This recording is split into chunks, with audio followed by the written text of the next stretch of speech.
Okay, so story time. Okay, so this morning I woke up awful with a stuffy nose.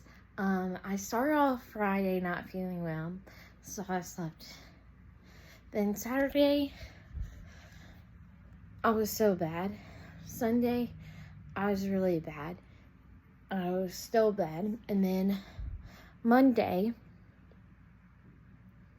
I told my parents, and they said, okay, well, take some medicine. So got ibuprofen and Advil. And then today is when I started. It was terrible. And I woke up not being able to breathe. My nose was stuffed up. And so it was like rapid breaths. And so my husband called the ambulance. And I rode in an ambulance for the very first time. It was scary. The Hannibal Regional Hospital was the doctors and nurses. I had Dr. Schuster and Nurse Karen, Nurse Jenny, and lots of other people that help. Was just an incredible experience. They made me feel better, and I found out that I have a UTI. So now you have to pay the bills, and I did get a chest x-ray, and I didn't film any of it. But it was kind of just one of those experiences that I did want to document. That I did want to document, but I wish I could, but then I didn't. But honestly, the scariest part was not knowing what was wrong. And so, as soon as I got to the hospital, they checked the gun, they did blood, I had a bunch of tubes in me, I had a bunch, I had stuff on my chest. They were monitoring things. It was really weird. And then, so it was I was in this hospital again with, jeans. Thankfully, I remembered to tell my husband to get me some jeans. And I had my wedding ring on. And then I remembered that my purse, and it has everything that I could possibly need. So I got that. And then,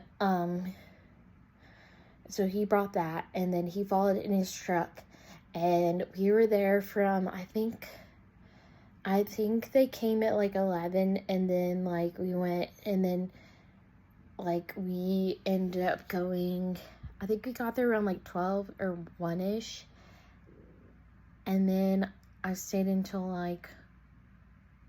4 or 5-ish, and it's now 6-ish. And it was a long day of being there. And when we were there, there's this guy, I think his name was Bob, and his story was really cool. His story was that he had a COVID, and he was in the hospital I was at for 11 weeks, and 5 of them was in the ICU, and he wanted to he was paralyzed, and he went to rehab there, and now he's walking again, and he's running a half marathon, and he is now in charge of the patients, checking in on them and making sure they're doing okay and having a good experience. And he told me that one of the experiences that he's had with the patients, he's seen them die.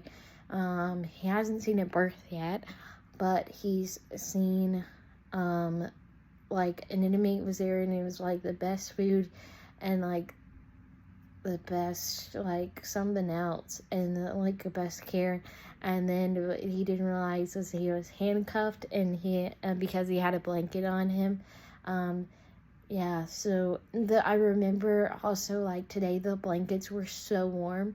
And also what I didn't realize, at emergency rooms, if you're in there, it's normally you're in the basement, and so the phone service was terrible. So the only person I had there was my husband, and thank goodness I had him there. And yeah, it was a really good, like, experience. And, like, I'm glad that they were able to help me get better, because I do feel a lot better. They gave me, so in the ambulance, they gave me, like, six little things of aspirin to chew, and then I refused something that, it's like, could make you dizzy, and I had to sign a lot of paperwork, and it was a lot, and talk to a lot of people, and so I'm, like, overstimulated and overwhelmed right now, and is trying to get better. But whenever you're sick and stuff, and, like, you can't get it better, like, go get some help, but also, like, try going to a minor med clinic first, because those don't cost a lot. Because now the mom said, talk to my parents, let them know what's going on, and mom said the copay bill could be like $500 and stuff. So that's the price of being an adult and going through all this stuff. But anyways, that was my story time. Thanks for watching. Bye, guys.